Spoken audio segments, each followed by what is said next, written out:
Earlier on in our trajectory, we did an episode called the Top 10 Games Period, where we had no rules other than your game had to be considered by at least several people to be a game. In the words of Total Biscuit, top 10 episodes literally print money. It did. It did. We're definitely not in the red. Now, one thing that I'm pretty sure that we mentioned prior to, but it bears repeating, is that that top 10 list is a persistent list, which means that the next 10 that we do an episode based off of it, it's not going to be like a new top 10 per se. It's going to be that list, and then there's going to be some modifications to it. So maybe number 6 has gone down to number 8. Maybe some of the games are just I don't like them anymore because the developers patch it too much and it's unrecognizable. I'm not going to start throwing names under the bus, but there was a name that I was going to throw. So what we're going to do today is the honorable mentions, which for me is also the games that I'm considering getting onto the list. So these are all games that I think are quite good. Maybe they'll make it on, maybe they won't. Maybe there will be some distillation of their essence, which I will explain if I manage to get to my number 4. And the reason why is because we have a 30-minute time limit for both of us, and I am going to meticulously time each person's time. That doesn't include our intro, right? No, no, no, no. All right. So, just I guess a point about my list. As I said with my original top 10, I had no numbers associated with it. It was just like, here are 10 games that I think are really worth attention. And for me, these are 10 games that really, really, really should have made the top 10, but for some reason, just I couldn't do it. And I'll explain as part of it each one, why it didn't make my top 10. Okay. Since I'm the irresponsible lout for the day, you can go first. All right. Synchronize your watches. And wait, you time your time. I'm timing my own time. Okay. And yeah, capture the flag. This is not really necessarily a specific game, as it is just sort of a game mode you see in a lot of games, especially first-person shooters. And I've also tried playing it in real life. It's one of the most simple objective-based modes there is. It's hi. It's you have a flag, your enemy has a flag, and you prefer yourself to have both flags. I don't know. I personally like the rules where you have to have your own flag in order to score. I know lots of games say you don't have to have your own flag in order to score. Like that. That should be saved for sudden death mode. But so many different games have handled this so many different ways. I mean, Unreal Tournament was amazing example of how they handled it. Facing Worlds, anyone? Team Fortress 2 and Tribes were both built with Capture the Flag in mind, like from the ground up. And for a while, Capture the Flag and Overwatch really, really sucked because of all the chaotic mobility. But I will hand this to Blizzard. They did make it so chaotic mobility caused you to drop the flag, and I've tolerated the mode a lot more now because of that. I think the reason why it didn't necessarily make my top 10 is because it can be handled differently by each game. Whether or not Capture the Flag works is dependent on how every developer handles it. It's based on what the core rules of the game are. Such as, again, with Overwatch as an example, it didn't make the transition to Capture the Flag very nicely because its mechanics were designed with payload in mind, which is fine, because it was designed with payload in mind. It's hard to nail down. It depends on who handles it, although I would like to say if you can get enough people together, Capture the Flag in real life is a lot of fun. Make sure you've got good rules. Make sure you know what the contact stuff is. And don't do it in a park infested with a lot of people who like to get high, who then steal your flag and attempt to assault the players to keep it away from them. You stupid little kid. You have no idea how close I came to bashing over the head with a rock. And time. Oh, hold on a second. If I wanted to comment on your game, does that be part of my time? No, that'll be part of the. Okay, going again. Go. Oh yeah. Okay. Yeah, I think that playing the game live, with people in the Mortal Coil is probably one of the best ways to do it. And what I always like is that it's always interesting to take an established game, like you were saying with Overwatch, and then see how can we capture the flag this thing. Just for an example, in the Mortal Coil, with say Nerf guns, there is Nerf tag, or really any kind of a firearm toy tag, where as soon as you're tagged, you're out. And so to add a capture the flag onto that completely changes like the strategy and how important it is to shoot the opponent. So I always look forward to playing capture the flag in person, just with whatever other means there is. I would say the one time that I played it in person so far, this was like years and years and years ago, back when I was still in touch with my dad's side of the family, and he had this gigantic backyard, and it kind of sprawled out into the forest a little bit, and the house was a part of it. And like with your stoners, the people who didn't want to play were kind of bystanders a little bit, and it's kind of fun for there to be like a neutral faction that can muck up the game a little bit. But yeah, it was definitely a lot of fun. And what would you recommend is the best way to handle like people crossing over into the enemy territory? Because the way I remember it is that if I crossed over in the enemy territory and I was tagged, I had to walk all the way back to my starting area, or I would say spawn point, but again, we're talking about the real world, so I guess we'll call it spawn point. But is that how to capture the flag typically does it? I'd say typically, I don't necessarily agree that's the best way to do it, but that's also a very much in the air thing. It's hard to properly handle that because, let's face it, in video games, it's easy. I've pointed a rocket launcher at you, you're dead. You'll spawn back near your flag. But in the real world, it depends on what rules you want to play with. Again, my only major caveat is I think you need to own your own flag in order to score. Yeah, and I agree with that. I think that makes sense. Yeah. Yeah. Okay. So there was one game that I was intending to talk about quite a bit today, but the one game on this list that I wanted to make sure I made time for is. Oh, sorry, I forgot to start. So I'll let it go for like an extra 2 seconds Just go. I am obsessed with. Okay. I would never have expected this game to make it onto any list other than games I find kind of irritating, which right now is just time is of the essence, so I need your acquiescence. I'm docking you. No, wait, that makes us even now. The one game on the list that kind of irritates me that I need to give another chance is Munchkin, but that's neither here nor there. So the game is Cards Against Humanity. Cards Against Humanity. Thanks you. You guys are great. And so the reason why I wouldn't have expected to have a good opinion on this game was based off the first time that I played it, which was getting together with some friends who I'm also not in touch with anymore. And to me, the game wasn't really played the way I thought it was going to be played. It was more like whoever put down the card with like the funniest word on it, got the point.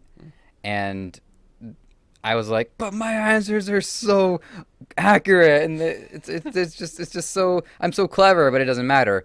So then a couple of years go by, and then I'm playing with a new group of friends who I am still in touch with, and that game, that instance of it was played the way that Cards Against Humanity was meant to play, where we all had this understanding that each player had their own rules as to what they deemed was they're the judge. The winner. It's their preference. Exactly, their preference, and so that's where the metagame entered into it. And I'm certain that the designers were aware of that when they put it together. I mean, one thing you'll notice if you play a lot with me, trying to gross me out doesn't necessarily get you points. I mean, if you're clever about it, okay, but just putting like the most offensive, a gross thing down there with zero context and no connection is like, no, I'm not gonna pick that one. Right. But other people would. Yeah, my criteria is I want the truth. Bangs table. Everybody I was sitting at the table with, one person wanted like quirky, zany answers that were kind of non sequitur but cute. One person just wanted to laugh as hard as he could laugh, and one person wanted really dark answers, the stuff that really got into the meat of of Cards Against Humanity.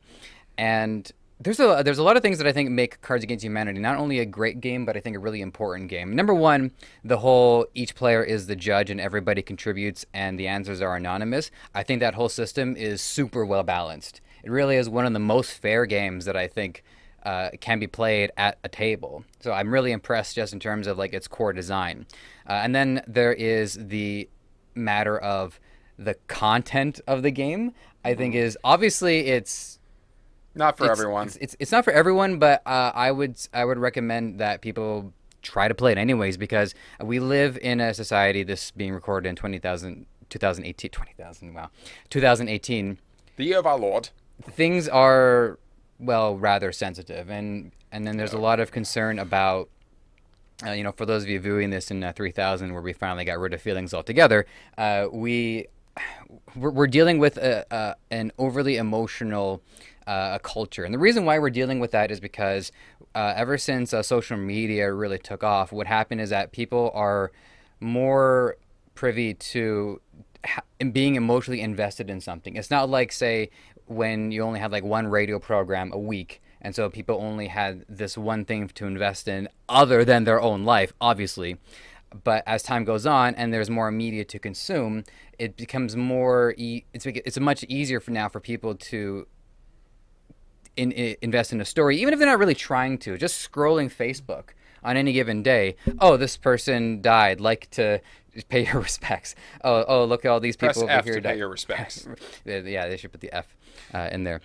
And so we're dealing with heightened sensitivity, and so Cards Against Humanity is a game that is a broadside against that issue. It says right on the box, a horrible game for horrible people. It's intent. It's supposed to be dark humor. It's supposed to make you uncomfortable. Well, comedy in general should be making you uncomfortable, but absolutely, it knows what it's trying to do. It's not trying to sneak anything under the radar. It's not trying to have a rows of flowers and innocent things and then suddenly smack you in the face with the heat death of the universe. I actually originally hated Cards Against Humanity a lot. But the thing that actually turned me around on it, surprisingly, was I played a game that was like Cards Against Humanity, but infinitely worse. And it was basically a game that the white card or the question cards were incredibly innocent, and all the answer cards were the most disgusting, horrendous. We're trying to annoy you as much as we can. And the game, I'm not going to say the name because I don't want to encourage anyone to go out and buy it. And the game also encouraged people to use everyone's names. So it wasn't, what is this person thinking late at night? It's what is Joseph thinking about, or what's keeping Joseph up late at night? And the answer would be some venereal disease. That's sort of. Oh, okay, I see what you're saying. Now, yeah, that can get oddly personal. Yeah, and oddly enough, after playing that, I went back to Cards Against Humanity, and it says not only is this game not trying to be innocent, but it's doing it to a far less disturbing nature than this other game. A lot of what makes it offensive is really up to the player's decision. Blank and blank makes this. Well, two of these cards involve the word cancer, and one of these involves the words William Shatner. So it's kind of up to me to make this terrible. Yeah, it doesn't apologize for what it is. It's not trying to be something else. And as a nice party game, it can support stupidly large populations. Yeah. I like having games like that where, stuff like Ultimate Werewolf, it says up to 64 players. I doubt anyone has ever gotten 64 players in a game. Also, tip, if you want to do a bonus round, if you're playing in a pub setting, like a public setting, which is shorthand for pub, you can do a bonus round where you just pull in somebody who's not playing it and just be like, you're the judge now. You're the guest judge. So that's a fun thing to do too, if you just want to throw off the pattern. And there's something else that I noticed about my own play of it, where I had my own thresholds that I wasn't willing to cross that maybe other people didn't have so much of a problem with. So the score at the end of it, we counted it up. It was 17, 17, 17, 13. So if you want to do the math at home, that's how many rounds we played. And on the last round, every card in my hand was a sex joke.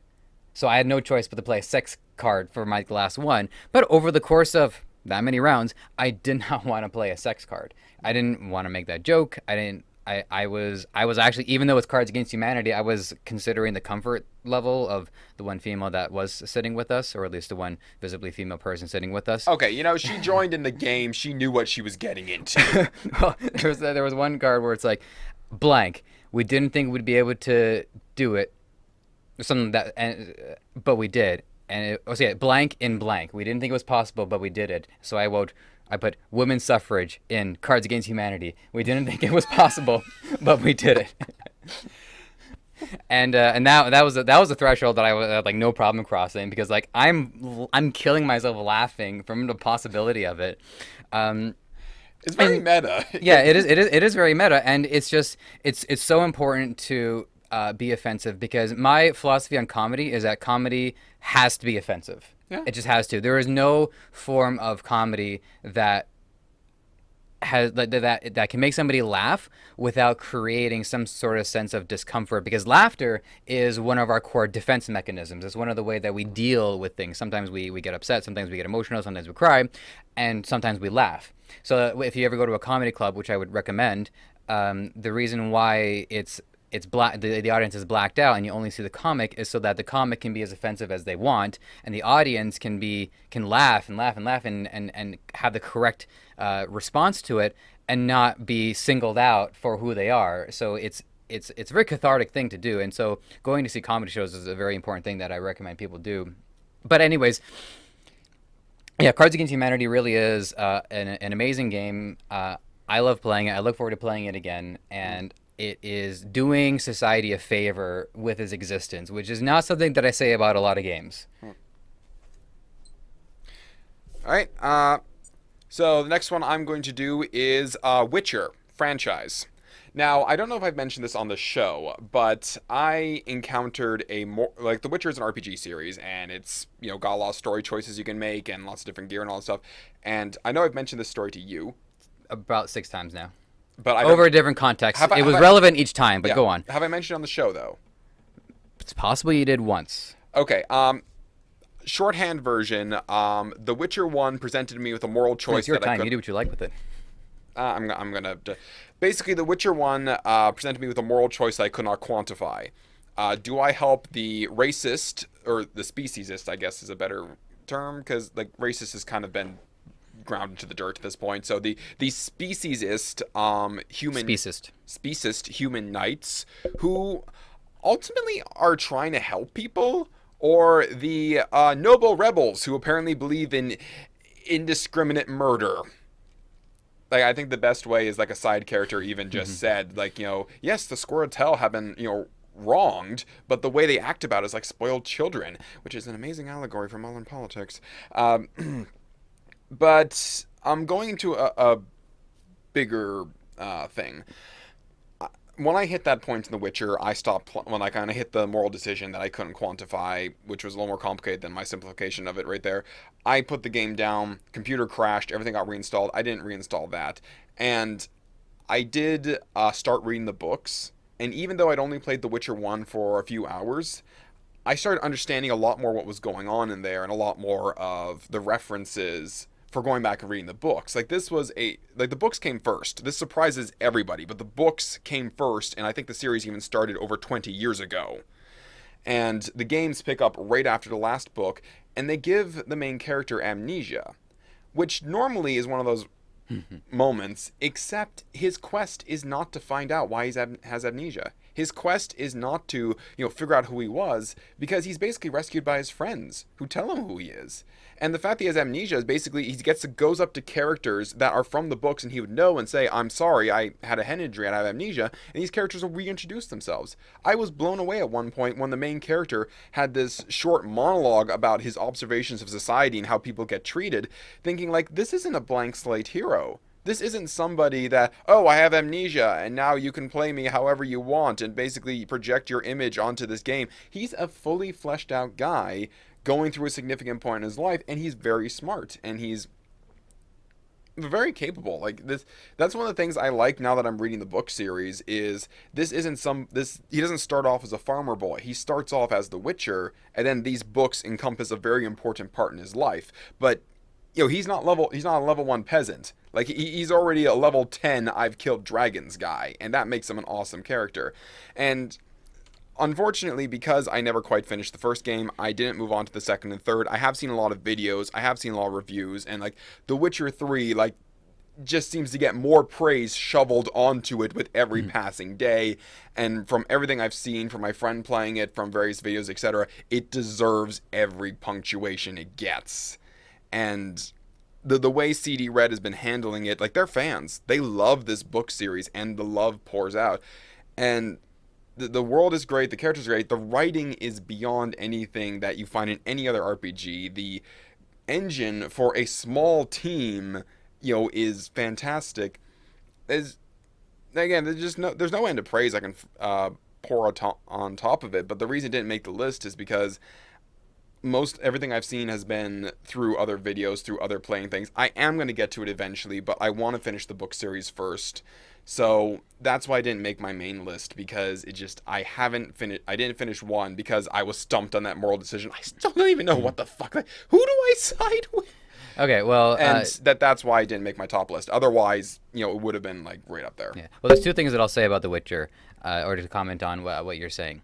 The first is when you're talking about how a character with amnesia turns into a blank slate, and then the player can just do what they choose. Obviously, like all games have a limitation as to how much choice a player can make. I will give Elder Scrolls credit for if you want to be the hero, you can be the hero, but if you also want to basically kill every last person in that particular province, you're also free to do that. So the overall spectrum of choice is good enough.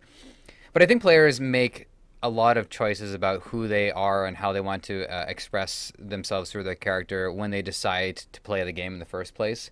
Like, I think if a player goes to buy Grand Theft Auto, I don't think those players have a particular keen inclination to just want to drive the ambulance around and save lives. They're playing Grand Theft Auto because they want to be the bad guy. That was actually something really good about Grand Theft Auto 5. They had the 3 different characters who each encompass a different way that people have been shown to play the game. You've got that's true. You got the career criminal, the somewhat street thug who's like seeing what he can do and get away with, and then you have the absolute complete total psychopath who basically just tries to see how many stars he can get before he gets arrested. Yeah, that poor guy's typecast. But if you're gonna be typecast for anything, that's a pretty good type to be cast into.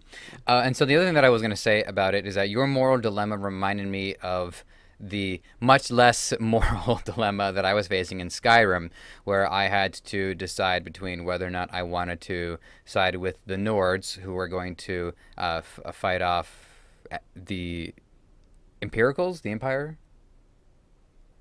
We'll say Empire, or side with the Empire, who were trying to subjugate the Nords.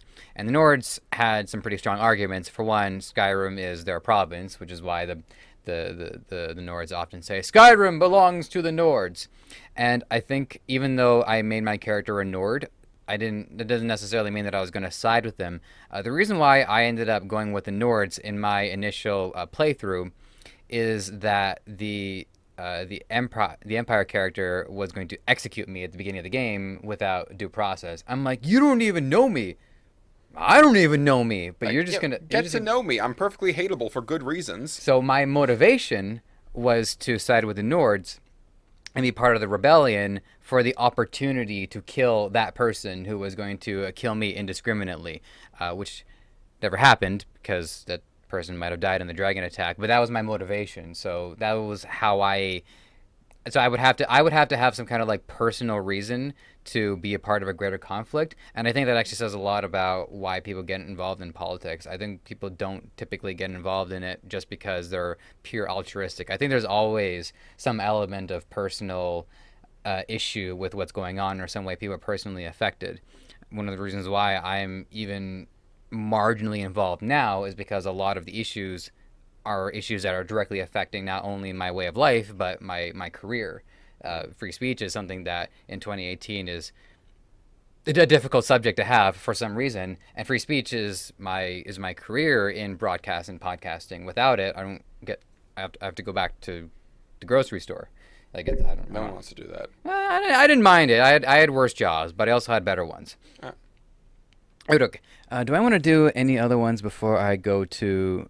No, I'm just gonna make sure I get it. All right. Let's see here. The episode with the beeps.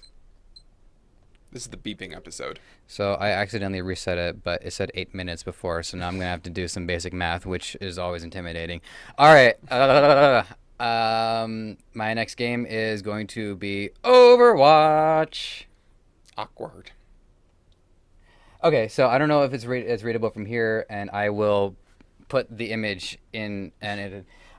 Certificate for basic competence in a first-person shooter awarded to everyone who thinks maining Mercy in Overwatch is some kind of accomplishment, which I do, by the way. We're sure you worked really hard for this, except we know you didn't. And what Matt doesn't know is that I'm going to be printing that and putting it on my wall. I appreciate you so much. There are some things that Blizzard does with their games to make them addictive. They do a lot. Loot boxes. Loot boxes, well, they've been doing addictive things before loot boxes, and other game developers do this too. Don't get me wrong. No, no, I'm not just throwing this out over. Yeah, no. But yeah, so loot boxes, getting being on the scoreboard at the end for having, say, like most helix rocket kills or most damage blocked. There is the leveling up system, which ties into loot boxes. Having a ranked mode, I think, is addictive because you want to climb that ladder, get higher ranks, and that's more prestige. And a lot of other games do that. And the thing the thing that I was worried about is that I hope I'm not like addicted to this game for the wrong reasons. Also, I hope I'm not addicted, period. And so to test that, I actually uninstalled it a couple of days ago because I'm practicing for a tournament later this month, and I didn't want to spend my game time on a game that I'm not practicing for, and I have yet to reinstall it. So, whew, dodged the bullet for a change. What sold me on Overwatch was purely the gameplay. It really was, and it didn't take long at all. Like the first few rounds that I played, I think for me, once I got a hold of Lucio and was able to do wall riding and being able to do, oh, let's break it down, and all all of that stuff was really fun, and it solidified a lot of what I understand about what I think makes games good, which is, and I've said this before in the loot box episodes, incidentally, is that the games have got to be rewarding to play even before you win or lose. And because there are so many characters and they have so many different means of control, it's pretty difficult to find to go through all those characters and not have fun on any of them. Maybe you have fun holding up a giant shield and blocking damage for your team. Maybe you have fun swinging a giant hammer. Maybe you have fun charging forward and pinning people. And that's all one character. Maybe you have fun on with rocket launchers, and you also want a rocket launcher that propels you upwards, and then you can slowly descend towards the ground. And that's all one character. Like, there's so many fun things to do on the characters even before the fighting starts. That, to me, is what games need to remember, is that you're basically playing a toy. And you're given an environment to challenge yourself with this toy, but the toy has got to be fun to play with. Otherwise, you're going to do something else with your time. And Overwatch succeeds in that regard. It does have some drawbacks, which we can get to, but it also succeeds in a lot of other ways too. And one of the ways that I think it really succeeds in, for me as a sort of like a creative expressionist, is that I really enjoy being able to get into character. And one of the things I really appreciate is whenever playing the character effectively in terms of the gameplay also lines up with the attitude that the character has. You would like to think that you're honoring the spirit of the character by doing right by your team. And I think Mercy encapsulates that pretty well because she's obsessed with healing people and obsessed with fending off death. Very much so to a fault, and some people argue that Mercy is actually like a villain in the series because she has this. She essentially tries to cheat death. Well, the lore is very changeable, regrettably, because if you look back in the beginning, she was responsible for Reaper. She was responsible for basically resurrecting a dead friend of hers who was a known troublemaker and basically caused a whole pile of problems and putting his cells in this weird state where he's neither alive nor dead. And then, of course, we have Moira introduced now, and the whole where he got his abilities for and why he's now kind of a vampire has been thrown up in the air. Like, originally it was just Mercy played with life and death. End of story. Now it looks like he was a super soldier, and then Moira got in there, and then Mercy. Mm-hmm. So basically his current state of constant cellular decay and regrowth is just too many cooks kind of situation. Too many cooks. I never get tired of hearing that reference. No. That was actually an accident, but okay. Yeah. My major problems with Overwatch, ironically, got worse with this most recent event. So I was playing Battleborn, and we were on limited time, so I'm not going to go off on that tangent. But basically, we had an instance with the Retribution event where we got some more story, we got some more background, we got outfits that looked like they didn't just roll out of a Saturday morning cartoon. Because when you look at a lot of people, like especially Reaper, like he's got the mask and he got death, Reapers, and all these other like horrible voice thing. But then they finally redid all his lines. So instead of jumping down the middle of a crew, pushing a button that's, him firing shotguns in all direction, him yelling, death, death, death. It's die, Excuse die, me. die, but Yeah, he says clearing the area in a very, stern and very whatever voice. Like, that makes a lot more sense. I like that. And even just looking at a lot of the stuff that's come out since then, taking Mercy's strange outfit and replacing it with, okay, it's a medical outfit. She's got a little beret and the wings look a little more practical. Like, a lot of the stuff that comes out afterwards seems to be cleaning up the silly aesthetic and trying to actually build the world. And that's an aspect of it that I constantly like. Every time we see these behind the scene things, we see like what Doomfist looked like after he originally took the Doomfist, like a more military appearance. Sombra losing the world's least practical hairstyle and getting something that actually makes sense. Like, all these changes make me really, they always remind me that there's a lot of lore going on here. There's a lot of interesting characters going on here. There's a lot of really fun interactions going on here. And then we get Tracer and Widowmaker on the same team escorting a EMP device to the Omnic slums. Like, there's so much story and world they could be working with. And every time they tease us with it, every time they say, well, here's this aspect, well, here's this aspect. Like, look at this. We could be doing this amazing overarching thing. And then we're all now in Blizzard World, which I have to say, Blizzard, you made a theme park based on your games inside what? How narcissistic can you get? Well, I'm pretty sure at some point Blizzard World will be a real place. Come on. Well, I hope the roller coaster is better than what they put in the game. Well, what, the little Griffin thing? It's like, what? Yeah. Okay, so there's something about the context of Overwatch that I don't need to explain to you. Maybe you already get it, but I'll say it anyways. Is that all of the events that they've done, except the Halloween event, which is just like parallel reality at that point, is these are all things that took place in the history of Overwatch, and everything is leading up to present day. And Overwatch, where everyone's outfits got a lot more cartoony. Well, it's because everyone kind of went their own ways, and they're just considering like getting Overwatch back together. But yeah, it does take place in present day, and they wanted to have this sense of immediacy and urgency to the events, so that way whenever you travel to an area, it's like this is something that's happening like right now. And because the factions have been split and things are kind of a mess, and they say in one of the trailers that half the people in Overwatch are mercenaries now. They do manage to justify the fact that people who hate each other's ever-loving guts kind of ended up having to work together on something. It does leave a lot to the imagination, but I think that they managed to justify the context quite nicely if you're willing to accept the fact that the story as it is now, I don't think is ever going to move forward, but then this is Blizzard we're talking about, and they've done it with their other games, so it is possible to do that. But my prediction is that quick match will always, and ranked for that matter, will always be non-canonical. No. It is canonical. It is, because it's taking place in present day. These are the most recent things that are happening in the overall story of Overwatch. It's just that I don't think that there's going to be any major event that takes place that will change the fact that it's taking place in present day right now. I don't see that coming. What I do see is all the events will always take place in the past, and there'll always be world building that will always lead to what's happening right now. But I really appreciate the fact that that they used real world locations, and they try to make it seem like these are situations that who's available right now. Reaper, jeez. Okay, yes, get him to come in. So that's something that I appreciate, and I don't think I've seen any games attempt something like that before.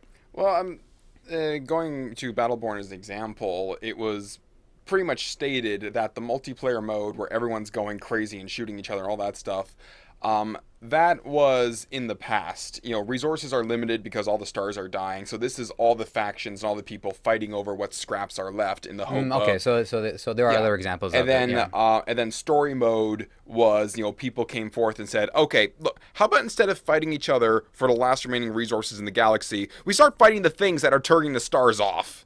So that was how that was quantified. Multiplayer mode is, everyone for themselves and or the person who's paying them. And story mode is, okay, everyone in line, calm the fuck down. We're going to actually fight the real enemy now.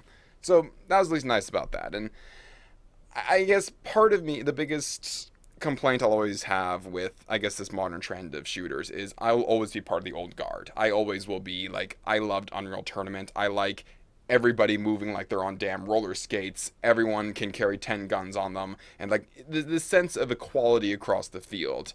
When we got into class-based shooters, that kind of got fudged up a lot, but still had some levels of freedom. And then the hero-based shooter is, this is your character, and we're the ones telling you how to play it. And Right. I would much prefer, again, the old days where I'm just generic avatar number 87. I move at the same speed as him. I jump at the same height as him.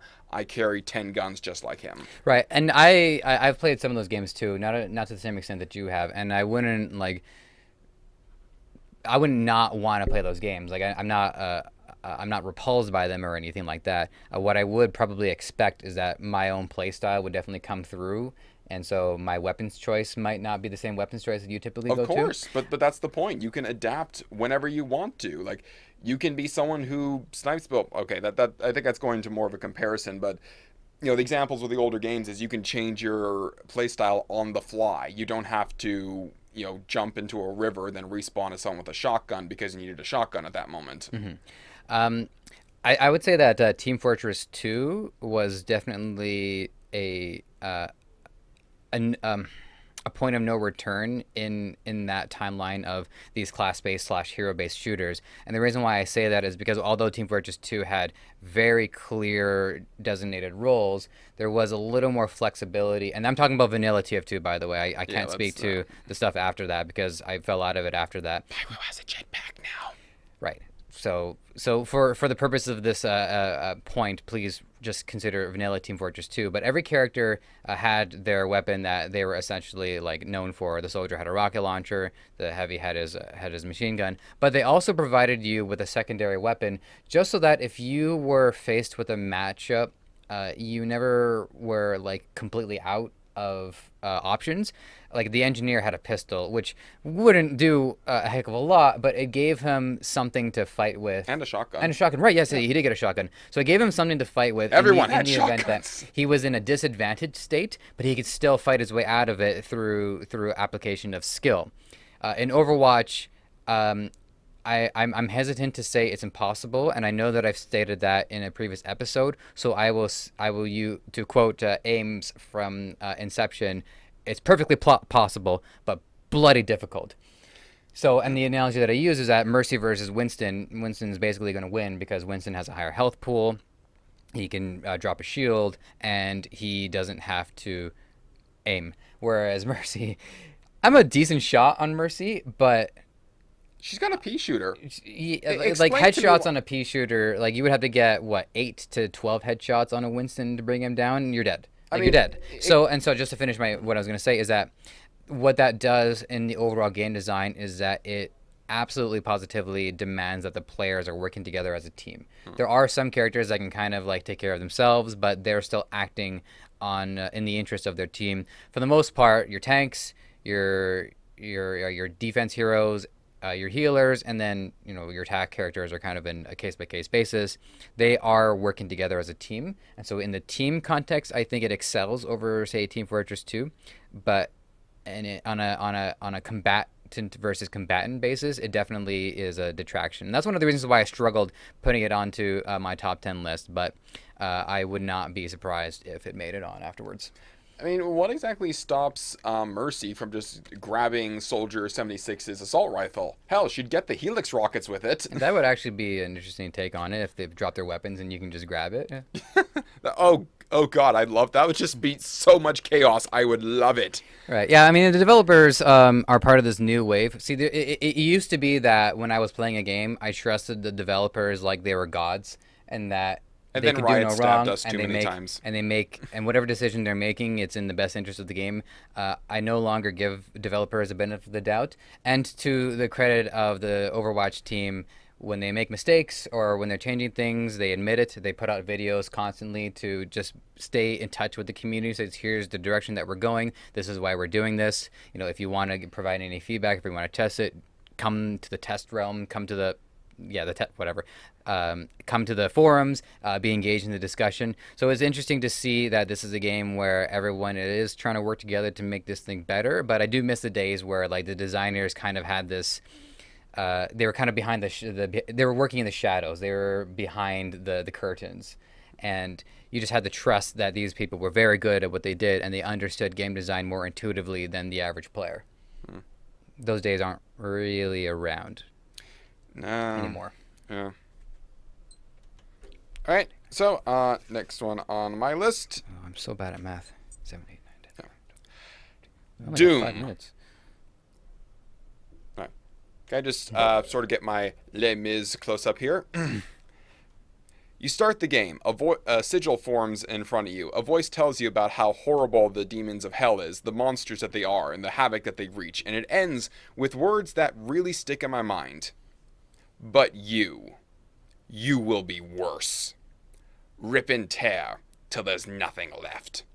You wake up, you're on a stone slab, a zombie comes forward, you kill the zombie, you break your chains, you're now free, and you have a gun, kill some more zombies, go into the next room, there's your armor, a voice, you put the armor on, the voice tells you about how, oh, we kept you awake and alive, and yeah, shove the screen aside, go into the next room, kill a couple more zombies, find a shotgun, meet the imp, you'll learn to hate this guy, get into a room, fight off a whole pile of imps until the security ends, get into another hallway, kill some more things, get into an elevator, the voice comes back again to tell you, I know this looks bad, I know this looks horrible, but it was all worth it.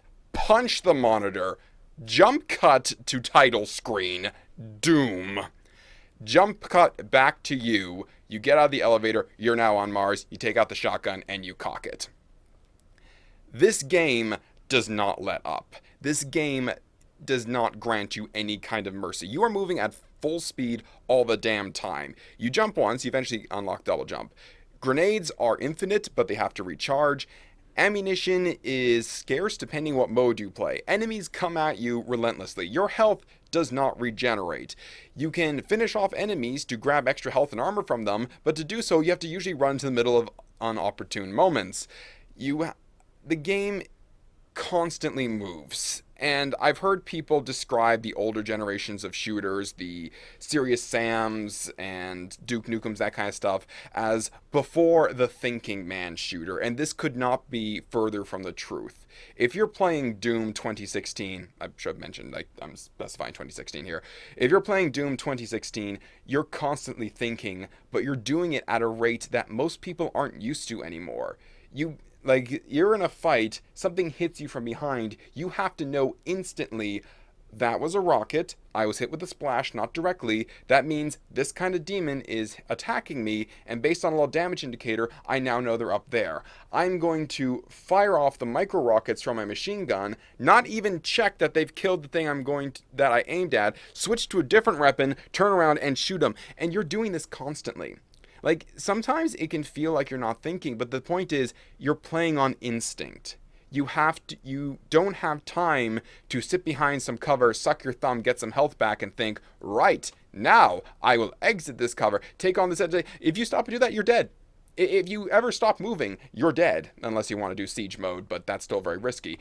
You have to keep going. You have to keep going. Once the room is cleared, yeah, maybe run around, loot some bodies, and see if there's a hidden thing. But the moment there's one enemy left, Doom 2016 has one speed. And that speed is go. This is the old school kind of shooter that I love. And yeah, they spliced in some new stuff, and there's a lot of weird power-ups that don't really do much, but at the same time are kind of fun to play with. There's mini achievement things you can get, which you don't have to get, but can still add some more options. It is a perfect blending of old and new. It's very cathartic, and it's a survival horror game where the demons are trying to survive you. Right. Ramp it up to high difficulty and just work out all that stress. Yeah, I mean, just to talk about empowering the players, it really wants you to feel like you're in control and that you can overcome obstacles that any other person would deem insurmountable, which is not the worst thing to want to think about in life, because life can certainly seem insurmountable. And so to have that attitude in life well, you can get out of hand, but it can be productive as well. And I do like that you wouldn't expect it, but maybe this is the Bethesda influence. Doom 2016 has a lot of story going on. Like it has the typical audio logs, but even your character and the actions that they take speaks volumes about him. Like remember when I mentioned like here's this scientist telling him it's all worth it and he just puts his fist right into the screen. Well, that's his thoughts on the issue. And throughout it, he's got no problem like grabbing someone, ripping their arm off, putting it like he's kind of an animal at this point, and you can actually get logs from demons. They call you the Doomslayer. They fear you. At the same time, though, they kind of revere you because they're demons, and you are like the epitome of violence, carnage, and tear everything apart. So it's this strange thing as they want to kill you because, oh my god, you're slaughtering our kind endlessly, but at the same time, they respect those attributes. And talking to all the characters, like, there's a lot of worlds going on here, and you wouldn't expect that. And then you've got a double-barrel shotgun. Mm-hmm. Because why not? Personally, I'd like to strap a third barrel to it. I think it also just goes to show how, like, the older Dooms, if you were to go and play them, they're still pretty fun to play. Oh, yeah. I think being able to, aim your gun upwards is a nice modern take, modern touch. And also, since you're mentioning it too, I did enjoy Doom 3. I didn't play it through to completion, but there was a game that was quite a twist on the Doom on the Doom series, and it came out at an interesting time because it was people were comparing that to Half-Life 2. Those games were basically like neck and neck. They're completely different. Like they're both first-person shooter. Yeah. I understand. Well, Half-Life 2 ended up winning out because although Doom 3 had it was a more technically impressive game. Half-Life 2 used like in terms of like the visuals. Half-Life 2's visuals weren't as like whoa, but they were still really good. And we also they used had physics and the physics gun. And I would say like Half-Life between those two, I would say Half-Life 2 is. Assuming the person hasn't played either of them, Half-Life 2 really is the game worth checking out because the art direction in that game is still... Actually, it's kind of... I would say it is actually appreciated over time because the art has come through and the color choice and the palette has come through, whereas the technical stuff has kind of like taken a step back because it only ever needed to do its job and never needed to really be impressive. And then Doom 3 also had this thing where the standard way to play Doom was a mod, because otherwise you would have to hold you would have to hold the flashlight, then you would have to put the flashlight away and pull out the gun, and not everybody was a fan of that. But I would like to point out that the duct tape mod specifically, at least the one I used, it only affected the standard shotgun and the standard assault rifle. So if you pulled out a more exotic weapon, you were shooting blind. But the fact that here are your two go-tos with most common ammo, that to me at least felt like I was still honoring what they were trying to do, because I still have to take out the flashlight occasionally. I still have to put the flashlight away to pull out an exotic weapon. But standard assault rifle, like, yeah, I'm sure you can duct tape a flashlight to a standard assault rifle. Mm-hmm. And the last thing that I'll say about Doom, the thing that I find amusing about it is that there's a narrative thread about the average person having to clean up the mess after the terrible people who have a lot of power, because UAC is constantly trying to develop these technologies and get them onto Mars, and their greed gets a hold of them, and then things go to shit. And there's a quote from Doom 3 that stuck out to me where he runs into this doctor who's hiding in kind of like this sort of catacomby area, and the doctor says, "The devil is real. I know. I built his cage." Like, that's pretty arrogant for a human being to want to do. And then, of course, the monsters come out and they possess him, and things go nuts. And so Doom Guy is like the average worker who goes, jeez, I got to clean up after everybody's mess again, don't I? Yeah. So I like that, like, reluctant, like, fuck, well, I'm the only person who can sort this shit out now, aren't I? Yeah, well, I mean, after 3 games, because Doom Guy wasn't the star of Doom 3. So yeah, he's Doom just 1, like a Marine, yeah. Yeah, so Doom 1, 2, and 4... he's definitely, like, massive PTSD, massively like, I think he's barely sane at this point. He's just driven on instinct like the player. Right. And also, when you mentioned the whole cleanup, there actually is a game called Viscera Cleanup Detail. Yeah. The whole point is cleaning up after Doom Guy. Oh, is that they clean up after Doom Guy? Well, no, well, just like the Doom Guy archetype. Our archetype, okay. like, yeah. Like, I remember that one. All right, so I've got I have 6 minutes left, All right. and I've got 3 games here. But well. I'll say what all 3 of them are. Well, And just lightning round. Go, go, go, go, go. no, I don't want to do. It's my time. It's my time. Okay. Yeah. So you're kind of right. First of the 3 is BioShock, which I think encapsulates the presentation and the story as well as the gameplay. It all meshes together very well. It's a fun game to play. It's rooted in RPG, but it comes across as a shooter, so it's a nice blend of both of those. And what I really like about it is that excuse me, just the whole switching gears thing isn't my strong suit. The powers that the player gets are really integral to the story. It's not like a person just randomly comes across some the ability to shoot fire. There are narrative threads in place to explain to the player how these powers came to be and how it kind of drove people mad. So everything that is a gameplay mechanic is also part of the story, which is something that I really appreciate. Next one is Rivals of Ether. Sorry to do this to you guys. And what I like about Rivals of Ether is that it takes everything that people liked about competitive Smash Brothers Melee. And The image might be called Smash. I may have made a mistake there. it's okay. I'm not. Yeah, there it is. Like Smash, but so people really like competitive Smash Brothers Melee because it was quick and it was highly technical. And Rivals of Ether takes that and polishes it. It gets rid of grabs, which I've always hated it, and it gets rid of grabbing the ledge. So now everybody has to, I guess it got rid of grabs altogether, really. And now you have to wall jump to get back onto it. For every 1 input in Smash 4, that's equivalent of 3 inputs in Rivals of Ether. So it is definitely like you really got to focus on this game kind of game. And for the power level of any one individual character in Smash, the characters in Rivals have 3 times that amount of power. Like every character has the ability to paint the stage with their influence in one way. Some people have lightning that goes all over the place. One person can make ice rain from the sky and dot the stage with snow that allows him to slide around Well, quicker. there's that one wolf that any surface they touch grows grass. Yeah. There's one character called Eliana, who is a snake in in a mech suit. Oh, yeah. And she is insane. She is not a character. She is a stage. And yeah, so I really enjoy that. But the game that I wanted to dig into the most out of these 3 is World of Warcraft. And if the timing is off from there, again, I don't care. You guys do so much great work for us that I have nothing but appreciation and gratitude. So World of Warcraft stands out to me as some of the most fun that I've ever had in a video game. And all the fun that I had was vanilla World of Warcraft because the players only had so much room to interact with one another. And some of the really the standout thing for me was there was a neutral territory where both the Alliance and the Horde were questing together, and there was a town that was a neutral town where the Alliance and the Horde had to put their weapons down and be civil. And if anybody were to break into a fight, the bouncers would come in and beat everybody to death.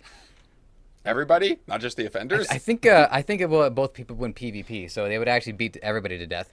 But I could be wrong about that. I think they might have just beaten the offenders as long as you didn't fight back. So I'm it's been a while. I'm just imagining a bar where one person throws a punch and the bouncers just attack everybody in there. It's I'm just enjoying my drink. I wasn't part of the fight. Too bad we're beating you over the head. Wouldn't that be a great disincentive? Be like, if you screw it up, you're ruining it for everybody. Imagine going to a bar where it's really like that.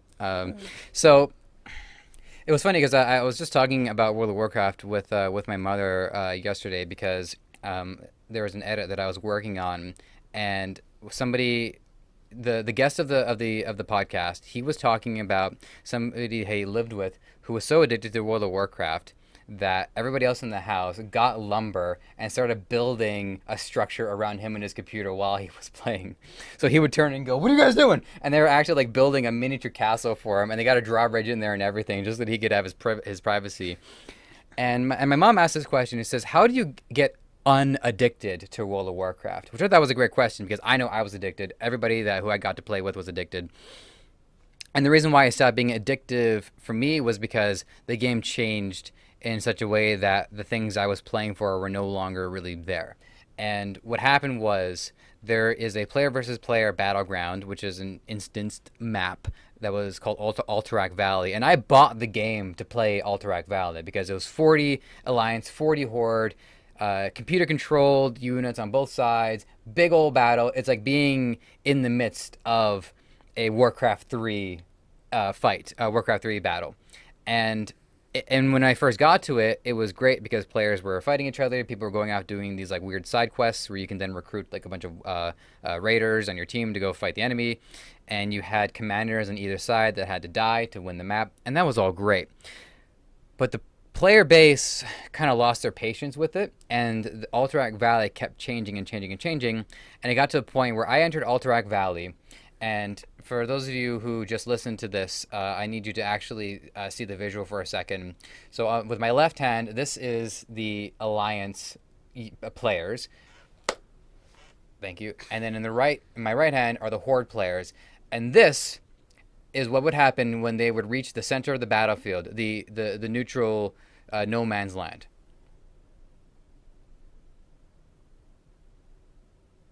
It got to the point where the players didn't fight each other anymore, and they would just like Try to race dive each bomb other to the- dive bomb the commander.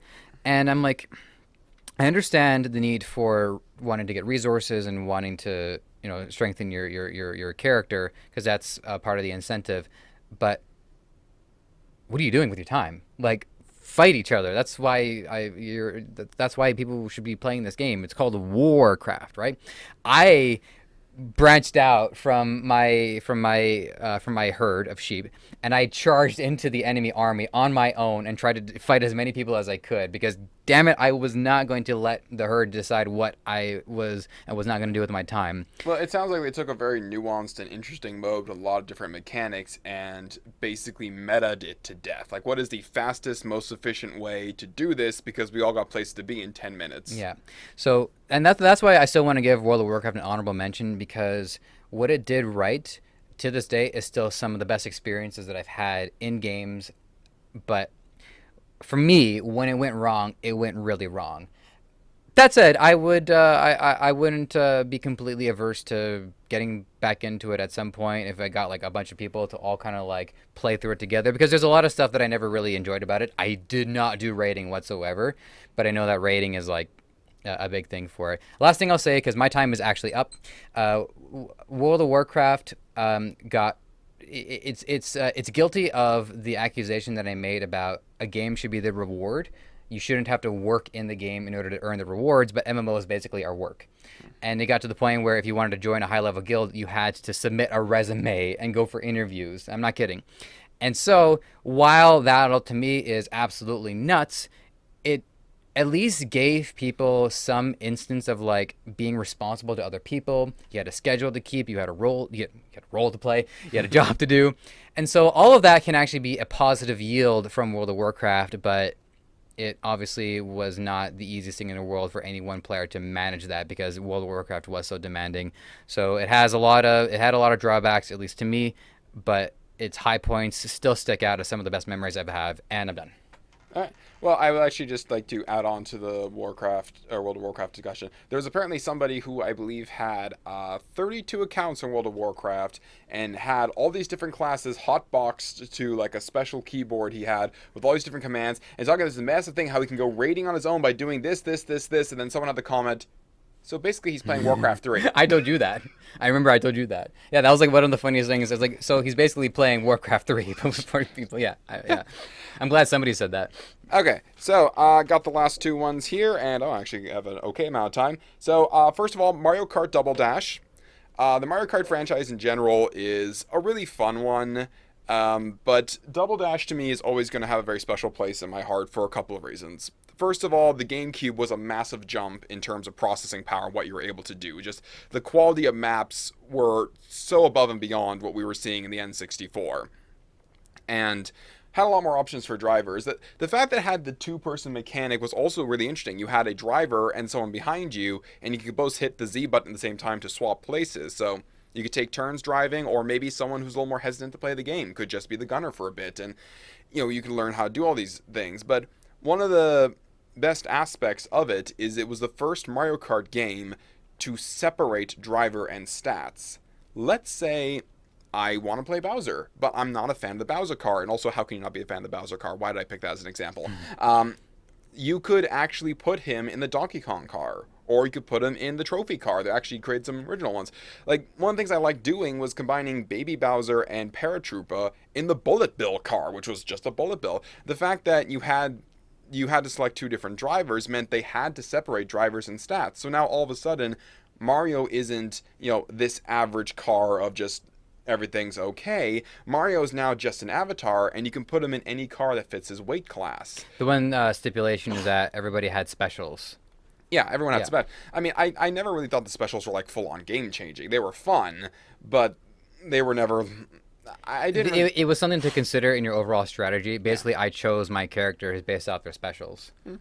Well, I'm not denying Paratroopa's stack of 3 shells or Baby Bowser's massive Bowser shell weren't fun, but we have seen specials disappear. But what we've seen stuck around is the idea that driver and car aren't the same thing.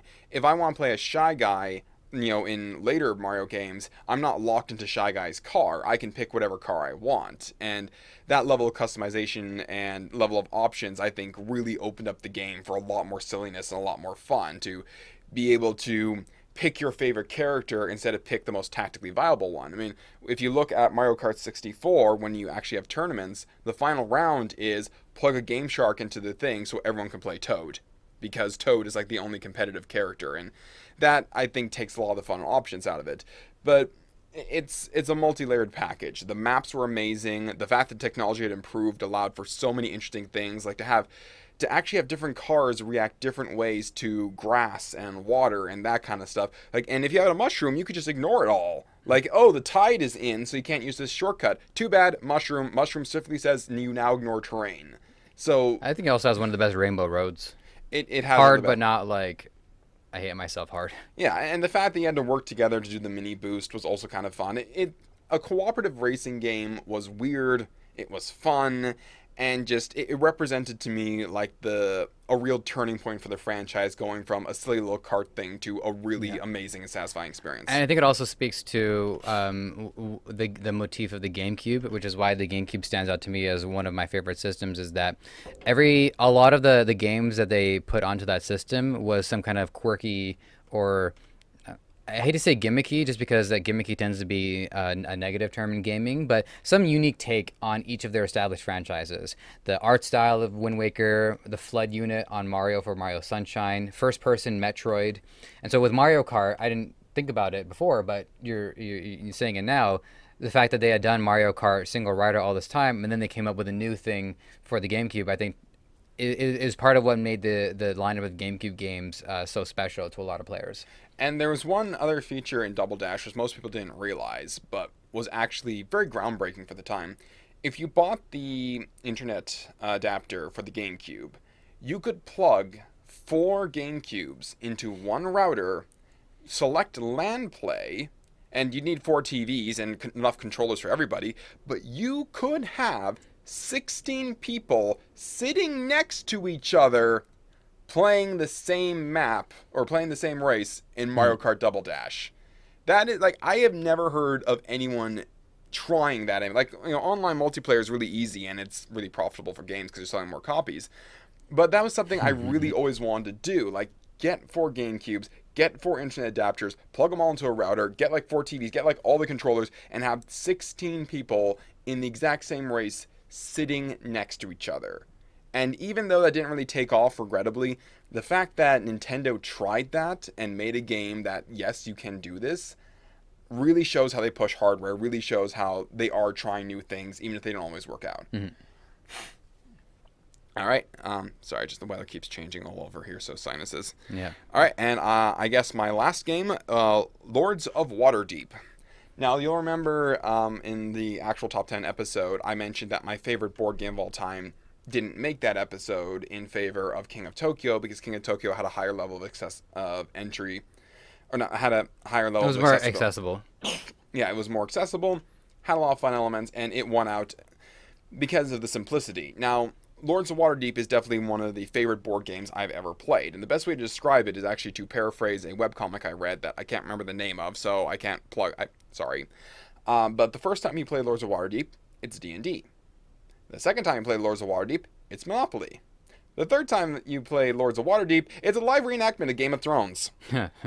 It's got just enough resources and items. It's a Euro game, if people understand what that means. So you're managing resources. You're trying to, in this case, complete quests, and you can also construct buildings. It involves agent assignment. So again, if you play a lot of board games, you would know what agent assignment or worker assignment is kind of like.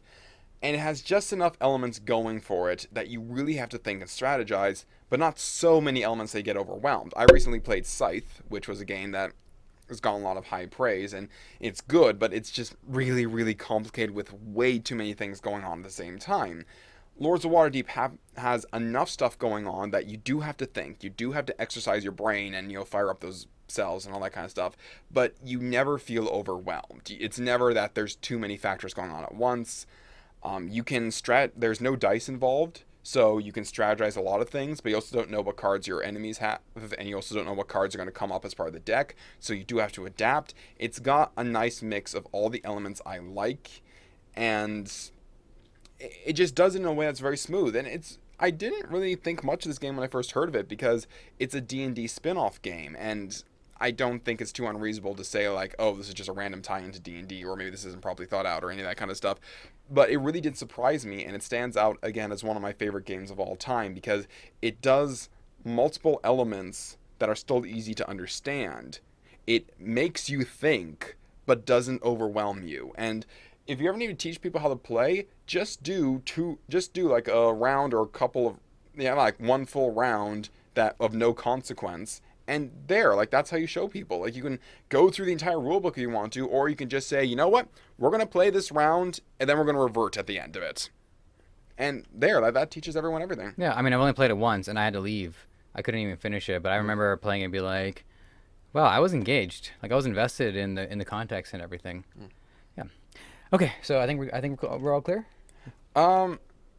Actually, I still got some time left, so while I'm occupying you, I'm now going to advocate for my right to